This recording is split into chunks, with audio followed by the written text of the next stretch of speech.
그러므로 우리에게 큰 대제사장이 계시니 승천하시니 곧 하나님의 아들 예수시라. 우리가 믿는 도리를 굳게 잡을지어다. 우리에게 있는 대제사장은 우리의 연약함을 동정하지 못하실 리가 아니요 모든 일에 우리와 똑같이 시험을 받으시니로되 죄는 없으시니라. 그러므로 우리는 긍휼하심을 받고 때를 따라 돕는 은혜를 얻기 위하여 은혜의 보좌 앞에 담대히 나아갈 것이니라. 아멘. 해마다 TV에서 보면 가수라든가 탤런트라든가 또 코미디언을 모집하는 것을 보게 됩니다. 좀 노래 잘한다고 다 가수 되는 건 아닙니다. 좀 얼굴 예쁘다고 해서 탤런트 되는 것도 아니고요, 좀 남을 웃긴다고 해서 개그맨 된 것도 아닙니다. 그런 사람들 타고납니다. 끊임없이 노력하고 애써서 가수 되는 것도 보통 어려운 것도 아니고요, 연예인 되는 것도 보통 쉬운 것이 아닙니다. 됐다 하더라도 그 생활을 계속 유지해서 정상에 오기까지는 끊임없이 노력하고 애써야만이 탤런트로, 가수로, 또 개그맨으로 승리할 수 있습니다. 우리 성도도 마찬가지입니다. 주일날 교회 나온다고 다 교인 아닙니다. 기도 조금 할 수 있다고 내가 교인이다 생각한 건 착각입니다. 성경 공부 좀 했다고 다 교인 된 것도 아니고요, 교회 나가서 기도하고 헌금했다고 다 교인 된 건 아닙니다. 우리 성도들이 진짜 성도 되게 하는 것은 수많은 솔잎처럼 끊임없는 은혜가 우리에게 임해야만이 우리가 성도의 삶을 살아갈 수가 있습니다. 병 고침 받고 좀 기적이 있다고 해서 성도 된 건 절대 아니라는 거예요. 큰 기적을 통해서, 소나기 같은 기적을 통해 병 고침 받았다, 문제 해결했다, 그렇다고 되는 건 아닙니다. 이런 분은 얼마 안 있으면 또 다 사그러집니다. 우리에게 필요한 건 뭐냐? 상당히 오랜 동안 연단 가운데 진주가 되어진 것처럼 순간순간 어려운 가운데서 하나님의 은혜가 임해야만이 우리가 성도로서의 삶을 살게 되고 좀 영광을 돌 수 있게 되는 겁니다. 성도는 많은 은혜가 실제로 필요합니다. 크고 지속적인 은혜가 계속 필요합니다. 풍성한 은혜가 하나님 앞에 우리 앞에 넘쳐야만이 올바른 성도로서의 승리할 수 있게 되는데, 성경이 보면 그렇습니다. 자기가 노력해서 된 것이 아니라 끊임없이 하나님께서 은혜를 임하게 될 때에 그가 자기의 역할을 감당하고 주 앞에 영광 돌린 것을 볼 수 있습니다. 고린도전서 15장 10절 말씀 한번 볼까요? 사도 바울의 고백인데, 시작. 그러나 내가 나이 된 것은 하나님의 은혜로 된 것이니 내게 주신 그의 은혜가 헛되지 아니하여 내가 모든 사도보다 더 많이 수고하였으나 내가 한 것이 아니요 오직 나와 함께 하신 하나님의 은혜로다. 아멘. 다시 한번 읽겠습니다. 시작. 그러나 내가 나 된 것은 하나님의 은혜로 된 것이니 내게 주신 그의 은혜가 헛되지 아니하여 내가 모든 사도보다 더 많이 수고하였으나 내가 한 것이 아니요 오직 나와 함께 하신 하나님의 은혜로다. 아멘. 내가 모든 사도보다 더 수고했지만 내가 한 것이 하나님의 은혜라, 이렇게 말했습니다. 사도 바울에게 좋은 것이 많이 있었습니다. 그런데 그 자기가 가진 좋은 것 갖고 복음 전가가 내 힘이 아니다, 하나님의 은혜였다, 그렇게 말합니다. 갈릴리 한 어부 베드로가 위대하게 된 것도 하나님의 은혜였습니다. 세상 삶의 시각으로 보면 베드로에게 하나님의 은혜 받을 만한 조건이 하나도 없습니다. 허물투성이고요, 또한 그가 인간적인 잘난 건 하나도 없습니다. 그런데 그가 그렇게 위대한 하나님의 사도가 된 건 전적인 하나님의 은혜였다고 하는 것입니다. 왜 하나님께서 사도 베드로에게 은혜를 주셨는지 그건 하나님만이 아는 비밀이라고 하는 겁니다. 사개가 어떻게 문제를 해결받습니까? 주님께 오셔서 오늘 구원이 이 집에 이르렀다, 내가 오늘 너희 집에 유하여 되겠다, 넌 아브라함의 자손이다 하는 순간에 그가 가지고 있던 여러 가지 얽매인 뒤에서 벗어나고 자녀로서 복을 받게 된 겁니다. 성경에 보게 되면 모든 은혜 받는 분들이 어떻게 됩니까? 자기 노력에 애씀이 아니라 전적인 하나님의 은혜였다는 겁니다. 자기 노력이 아니었습니다. 자기 힘이 아니었습니다. 오직 하나님의 은혜입니다. 하나님께는 죄인에게 은혜를 받게 하셔서 의인 되게 만드시고요, 방탕한 사람이 성자 되게 만드셨고, 다 마귀에 눌린 사람에 의해서 고통당한 사람들이 거기에 벗어나게 하나님의 은혜라고 하는 겁니다. 여러분, 우리 이제 신문이나 매스컴 보면 자살하는 사람들이 많이 있는데, 몇 년 전에 한 아파트에서 온 가족이 변사체로 발견한 데가 있었어요. 부부간에 싸움을 했는데 남편이 성품을 익히지 못하다 자살했어요. 몸에다 자살하니까 아내가 가스통 열어놓고 애들과 같이 불 붙여 터져버렸어요. 여러분, 참새 한 마리, 닭 한 마리 잡기도 어려운데 어떻게 어린 자식들과 들어 목숨을 끊을 수 있습니까? 어떻게 이 가정에 이런 처참한 일이 일어나게 된 겁니까? 그 가정이 무엇이 부족했습니까? 요즘 보면요, 부족한 게 별로 없습니다. 옛날에 임금님이 먹지 못했던 음식을 우리가 먹고 있고요, 임금님이 받지 못했던 혜택을 얼마나 우리가 누리고 있습니까? 우리 어렸을 때 비행기 한번 타는 것이 소원이었는데 지금 비행기 타고 얼마나 많이 갑니까?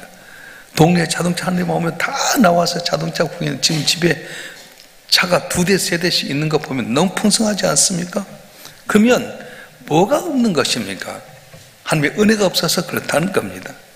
세상 몰라서도 아닙니다. 윤리 도덕 몰라서도 아닙니다. 하나님 은혜가 부족해서 쉽게 자살해버려요. 우리 어렸을 때는 자살이라는 게 없었잖아요. 근데 이렇게 풍성한 물질의 풍성함이라든가 문화의 문명 혜택을 받음에도 불구하고 쉽게 자살하게 되고 남을 죽이는 것이 왜 그렇습니까? 은혜가 없어서 그렇다는 겁니다. 여러분, 이 시대 속에 필요한 게 뭐라고 생각합니까? 대학 캠퍼스에 필요한 건 뭡니까?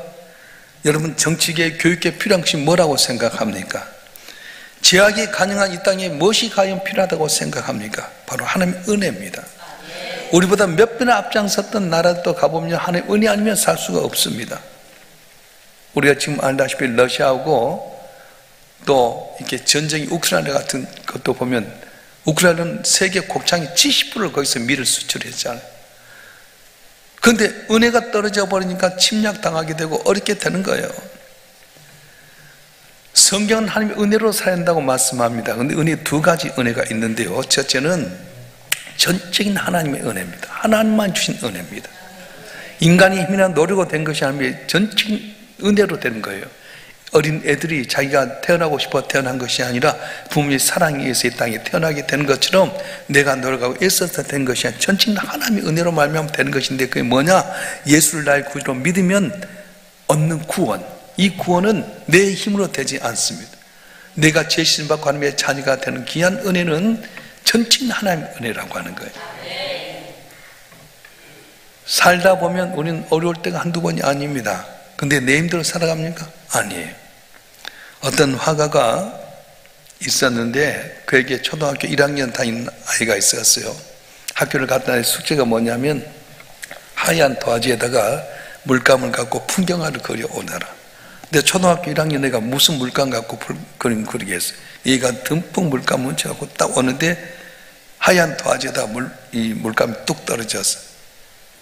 그리기도 전에 물감이 떨어지니까 얘가 얼굴이 파래집니다. 그리고 울먹울먹 하고 있는데 아빠가 이렇게 봤어요. 얘야, 염려하지 말아라. 아빠가 도와줄게. 너 이리 죽어라. 아빠가 한창 생각하는 가운데 여기 떨어진 점들을 향해서 사살사살 그렸더니 거기에 어떤 바위가 되기도 하고 어떤 나무의 뿌리가 되기도 하고 점차 아름다워진 거예요. 옆에서 보고 있던 애가 너무 기가 막혀서 박수를 쳤습니다. 사랑하는 성도 여러분, 그렇습니다. 자녀들이 잘못 저질러 놓은 실수를 아버지가 함께함으로 말미암아서 아름다운 모습으로 변화시켜 준 것, 이게 바로 하나님의 은혜라고 하는 겁니다. 하나님 아버지 우리 관계도 마찬가지입니다. 때로는 우리의 삶이 하얀 도화지에 물감이 떨어져서 엉망이 된 것처럼 내 삶이 내 힘대로 하지 못하게 될 때 나와 함께 하시고 동행하신 하나님, 아들 예수 십자가에 못 박혀 죽기까지 희생하셔서 나를 하나님의 자녀다 하신 하나님께서 내 곁에 계셔서 나를 도와주시고 다 물러게 하시고 복을 받게 하신다고 말씀하신 거예요. 할렐루야. 로마서 9장 16절은 이렇게 말합니다. 한번 읽어보겠습니다. 시작. 그런즉 온한 자로 말미암도 아니요 다른 바뀐 한 자로 말미암도 아니요 오직 긍휼히 여기신 하나님의 은혜로 말미암이니라. 아멘. 경주자가 잘 달린다고 해서 다 된 것 아닙니다. 인생의 문제는 경주자 조금 빨리 달리는 거 있지 않습니다. 성공하기 위해서 인기 얻기 위해서 몸부림치는데 잠깐 얻어도요 그게 다 된 것 아니에요. 금방 시들어 버립니다. 지금 대통령 됐다고 국회의원 됐다고 그거 잠깐이에요. 지나고 보면 아무것도 아니에요. 하나님의 은혜가 있어야 됩니다. 나에 의한 은혜가 아니라 우리에 대한 은혜가 아니라 하나님의 선에 대한 은혜가 있어야 됩니다. 사람이 잘났다 못났다는 건 인간이 판단하는 것이지 하나님의 입장에 보면 거의 그거예요. 여러분 비행기 타고 쫙 5만 미터 6만 미터 올라가고 밑에 보면 10층짜리 건물이나 20층짜리 건물이나 다 똑같지 않습니까?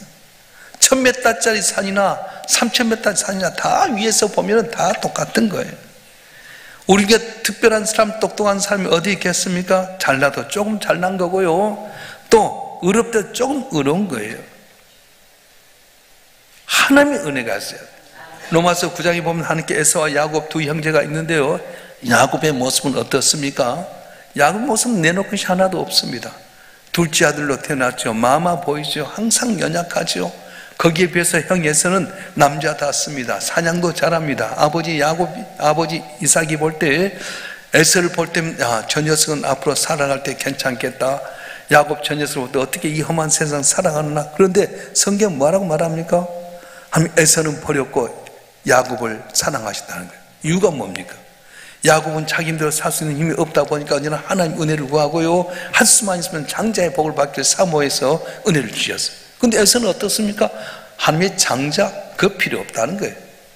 팥죽 한 그릇, 내 눈에 보이는 것을 좋아하다 보니까 하나님 은혜를 소홀히 했어요. 그래서 하나님은 똑같은 아버지의 자녀였지만은 야곱은 은혜를 사모하기 때문에 그를 사랑하셨고, 에서는 자기가 가지고 있는 조건이 너무 많다 보니까 하나님 은혜를 귀하게 여기지 않아서 버렸다 말씀하고 있습니다. 은혜는 전적인 하나님의 은혜로 말미암아 오는 것이 있겠고요, 두 번째는 어떠냐? 내 행위, 내 선택에 따른 은혜가 있다는 겁니다. 여러분 아무리 아름다운 꽃도 물 주지 않으면 죽습니다. 좋은 칼도 사용하지 않으면 녹이 슬게 됩니다. 좋은 옷도 입지 않으면 좀이 슬게 되고요, 보아도 땅이 감춰지면 돌멩이에 불과합니다. 이와 마찬가지로 우리가 주님 앞에서 사모하면서 주 앞에 쓰임받을 때 존귀하게 되는 거지 그냥 된 것이 아닙니다. 오늘 우리가 은혜 받는데 땀방울 흘려야 됩니다. 사모하고 애써야 됩니다. 여러분 똑같은 5월달, 지금 보면 4월달 5월달에 꽃이 많이 피잖아요. 똑같이 화원에서 화분을 갖고 왔어요. 근데 어떤 사람 일주일도 못해서 죽이는 사람이 있는가 하면, 어떤 분은 계속해서 꽃이 잘 되겠어요. 그래서 난을 분나해 가지고 더 키우는 사람이 있습니다. 어떻게 다릅니까?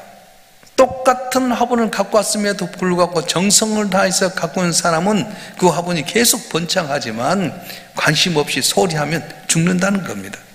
은혜도 마찬가지입니다. 모두가 딱 똑같이 은혜를 받았어요. 근데 어떤 사람은 계속해서 이 은혜를 가꾸고 사모하고 말씀 가운데 거하고 기도하고 순종하면서 내 은혜가 계속해서 더 잘된 사람이 있는가 하면, 어떤 분은 와서 은혜를 받았어요. 근데 은혜 한번 받는 걸로 끝나버리면은 그럼 거기에 끝난다는 거예요. 결혼도 그렇습니다. 첫 출발할 땐 다 같이 다 잘 출발합니다. 그런데 이 결혼을 가지고 잘 가꿔야 돼요. 결혼했다고 다 됩니까? 애 낳았다고 다 됩니까? 결혼할 때 처음 스타트는 좋았지만 은혜를 가꾸지 않고 노력하지 않으면 그 가정이 깨집니다. 그런데 결혼식은 초라합니다. 돈도 없습니다. 선물도 좋은 거 못 주고요, 초라하기 시작합니다. 그러나 서로 사랑하면서 노력하고 서로 이렇게 애쓰고 그렇게 하면 한 10년 정도 되면 집도 준비하게 되고요, 애들도 잘 되게 되지 않습니까?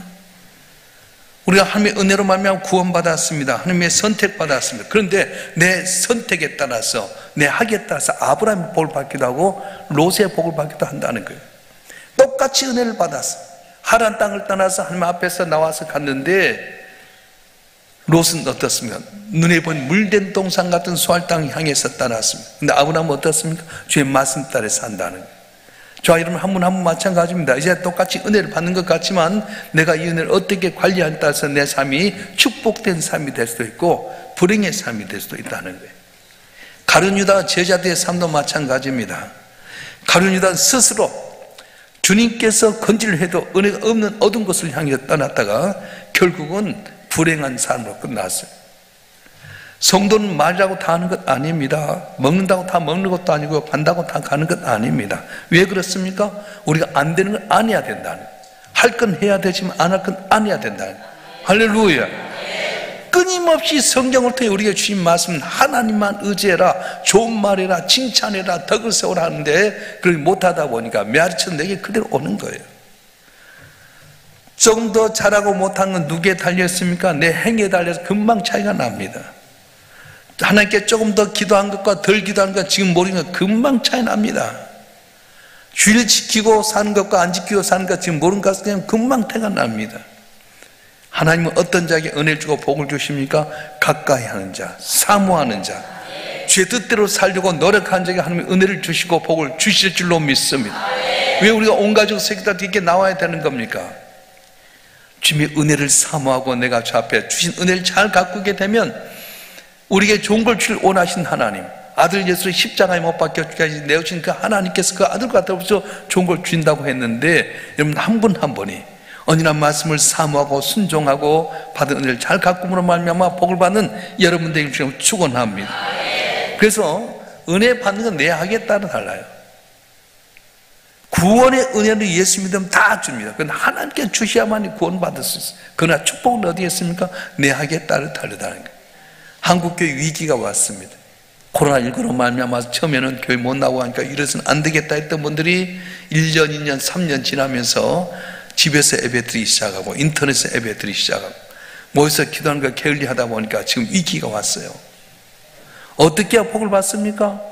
이럴 때일수록 더욱더 하나님 앞에 나와서 몸부림치고 애를 쓰고 사모하고 삭교처럼 또 이방의 술봉 여인처럼 주님의 은혜 받으려고 노력할 때 주께서는 어쩔 때 밀어보기도 하시고 모른 채 하기도 하지만은 사모한 척에 만족해 하신다고 말씀하셨어요. 오늘 본문에도 말씀하십니다. 때를 따라 돕는 은혜를 얻게 하여 은혜의 보좌 앞에 담대히 나갈 것이니라. 모이게 힘쓰기를 주님으로 축원합니다. 여기 있는 여러분 한 분 한 분의 삶과 밖에 있는 사람 하나님과 땅의 차이예요. 내일 이제 성령 강림 주일인데요, 예수님 승천할 때 본 사람이 500명이나 되었습니다. 근데 성령 받은 사람은 어떤 사람입니까? 말씀에 순종의 한 자리에 모여서 전심으로 기도하게 될 때에 성령이 임했는데, 성령이 임한 사람 아는 사람은 하늘과 땅이었어요. 여러분 똑같은 줄에도 전기줄과 빨래줄은 다릅니다. 아무리 빨래줄 갖고 전자제품 연결해도 그 능력이 없어요. 그런데 전기줄을 갖고 전선 연결해서 하면 에어컨도 나오게 되고 선풍기도 나오는 것처럼 우리 안에 성령이 역사해야만이, 그래서 내가 노력할 때 성령이 도와주셔야만이 담을 넘고 승리할 수 있다고 말씀하는 거예요. 자, 그러면 한 분 한 분이 예수님 부활하신 다음에 50일째 되는 날을 오순절이라 하고, 그래서 부활하신 다음에 승천하시면서 약속에 기다리라, 10일 동안 기다리는 가운데 성령이 임했어요. 그래서 십자가에 못 박혀 죽으셨다가 살아나셔서 이렇게 오는 가정 속에 50일째 된 날 성령이 임했습니다. 내일 이제 성령 강림 주일인데 저와 여러분 한 분 한 분이 구원의 은혜를 받았지만 이걸 잘 관리해서 더더욱 복을 받고 승리하는 여러분 되길 주님 축원합니다. 축원합니다. 너는 내게 부르짖으라, 내가 내게 응답하겠고 네가 알지 못한 은밀한 것을 내게 보이라고 말씀하셨어요. 오늘 또 옷자락만 잡은 낚이는 혈루증 연처럼 옷자락 잡고 기도할 때 문제가 해결될 줄 믿습니다. 병 고침 받을 줄 믿습니다. 물질의 문제도 해결될 줄 믿습니다. 자녀도 잘 될 줄 믿습니다. 어쩔 땐 안 된 것 같아요. 엘리야에게 내가 비를 치면 내리라 해서 3년 반 동안 가물었던 땅에서 엘리야가 갈멜산에 올라가서 그 약속의 말씀 붙잡고 기도합니다. 한 번 하고 기도하고 두 번 기도하고 세 번 기도하고 나가도 아무것도 보지 않습니다. 낙심하고 절망하면 끝이에요. 그런데 낙심하지 않고 끝까지 기도하면 7번째 기도하고 났더니 손바닥으로 한 점을 통해서 가물었던 모든 문제 해결되는 귀한 은혜가 있었습니다. 자, 여러분 한 분 한 분이 낙심하지 말고 저 앞에 나서 끊임없이 기도함으로 말미암아 담을 넘어서 주의 은혜로 승리하는 복된 삶이 되길 주님으로 축원합니다. 축원합니다.